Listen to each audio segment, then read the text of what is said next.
আর কোনো ম্যাচ না জিতলেও এশিয়া কাপের ফাইনালে যেতে পারে বাংলাদেশ।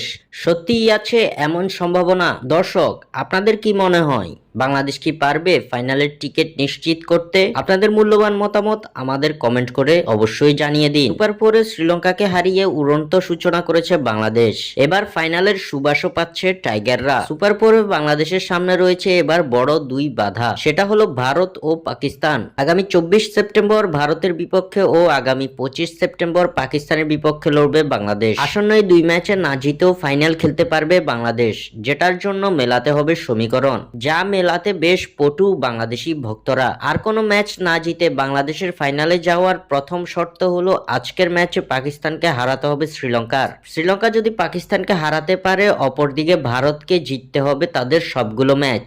অর্থাৎ ভারত যদি হারাতে পারে বাংলাদেশ ও শ্রীলঙ্কাকে এবং পাকিস্তানের কাছে যদি পরাজিত হয় বাংলাদেশ, তাহলে সুপার ফোরের লড়াই শেষে ভারতের হবে 6 পয়েন্ট। অন্যদিকে বাকি থাকা 3 দল বাংলাদেশ, পাকিস্তান ও শ্রীলঙ্কার পয়েন্ট হবে 2 পয়েন্ট করে।